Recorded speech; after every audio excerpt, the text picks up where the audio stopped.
Hi guys, good evening. Welcome back once again to the EdWord. I'm your host Eddie, and in tonight's video I will be discussing what I thought of that surprising, awesome trailer for Black Panther in theaters February 16th. That's how I felt after watching it. I was like, I wish I could just expand my claws. That'd be awesome, right? I love it when the first thing in the morning the first thing that I see on Facebook, as soon as I log on to Facebook, one of the first things I see is breaking: Marvel releases new trailer for Black Panther. I was like, oh, there it is, awesome! Because a few days ago they said that a new Black trailer, and they knew a new Black Panther trailer was confirmed recently, but they didn't give us any kind of indication as to when it would drop. And now, of course, first thing Monday morning, here it is, and it's great. It looks fun. It looks like Marvel's going to have another solid superhero origin story hit on their hands. You know, they killed it recently with Spider-Man Homecoming, and they've just been, killing it in general. But Black Panther, I feel, is going to be another superhero origin story, and I think they're just going to nail it as like they always do. But this looks great. What I am curious about is from the trailer, it's like Everett Scott, played by Martin Freeman, is like questioning T'Challa, asking him about how technologically advanced his home country is and why they keep it hidden. Which is what I'm wondering myself. If these guys are so technologically advanced, why do they hide it from the rest of the world? Is this self-preservation, where they're looking out for themselves and their people, and they don't want their technology to end up in the wrong hands or something like that?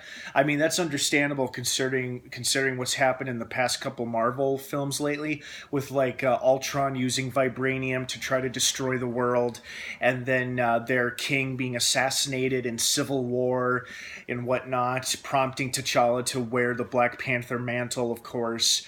But this looks like a very fun, very exciting, interesting movie.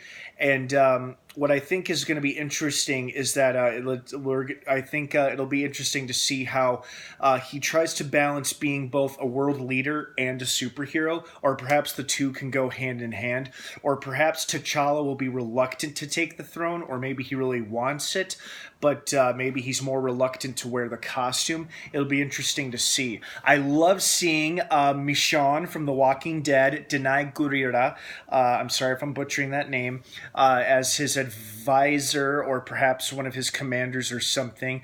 And she was speaking in like a deep African accent, which was really cool. And then we also got glimpses of other big stars: Michael B. Jordan, Angela Bassett as Chadwick Boseman's mother. She looks great.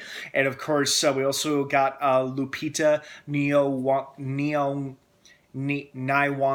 I think that's how you say her name. Anyway, she played Maz Kanata in The Force Awakens, and it looks like she's going to be a strong supporting character in this film. We got a glimpse of Andy Serkis as Ulysses Klaue, of course. We saw him firing his trademark cannon arm. I want to call it his cannon arm. I know from the very little I know about this character is that his name is Ulysses Klaue, but he starts to call himself Claw, as in Klaw, and the arm that was ripped off by Ultron becomes a robotic, technologically advanced cannon arm or something, which would explain why he's hanging out of the car and he fires at Black Panther while he's chasing him.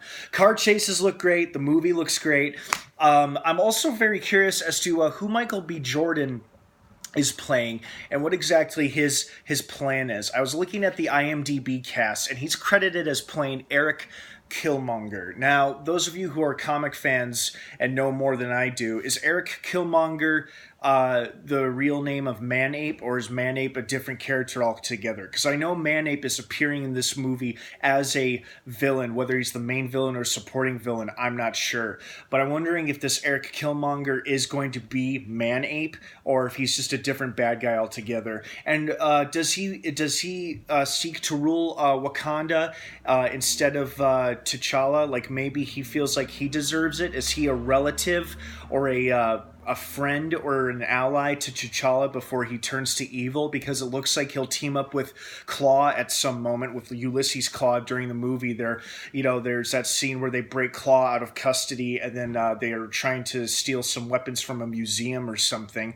So It's interesting to see. I like how we don't really know what exactly the plot is or what the threat is to Wakanda or the rest of the world. The only tease we have is Black Panther saying what happens next will affect the rest of the world or will determine the fate of the world or something like that. So clearly, he's going to have to put on the mantle of the Panther once again in order to defend his home nation and sounds like defend the world as well, or at least stop a threat that could threaten the world.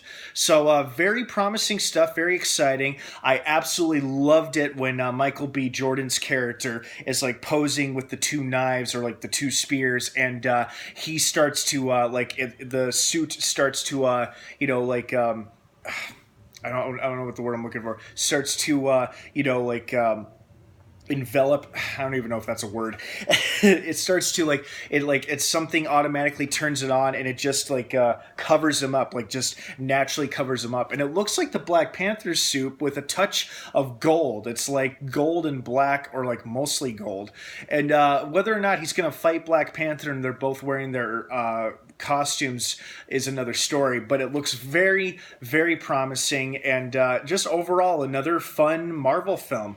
I think Spider-Man Homecoming, the movies Spider-Man Homecoming and Wonder Woman earlier from this summer, are both examples and excellent and living proof that superheroes can have their standalone solo films after appearing in an ensemble film. Because both of them appeared in ensemble films from last year, Captain America Civil War and Batman v Superman Dawn of Justice, as more supporting characters.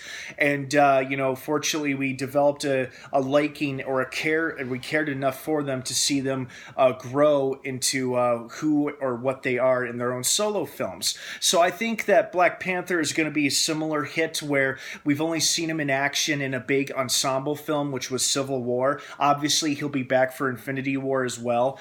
But I think Black Panther is another good example of how a superhero film can occur after an ensemble film. This will just be another example of that. And I think the same can be applied for the other characters that'll appear in Justice League, like Aquaman, Cyborg, and Flash. If Justice League is a hit, which it probably will be, and I hope it is, I think their standalone films could be a lot of fun too. I just think we've got a good tread going with Spider-Man Homecoming and Wonder Woman, and now Black Panther, which is going to be hitting theaters this February 16th, 2008. Mark your calendars if you haven't already. It looks like it's going to be a fun movie.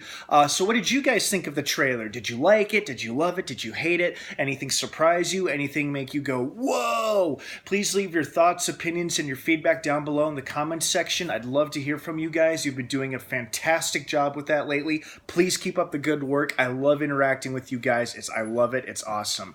Have a great rest of the night, everyone. Don't forget to subscribe to this channel for more trailer reaction videos like this one. And of course, until next time, may the force be with you.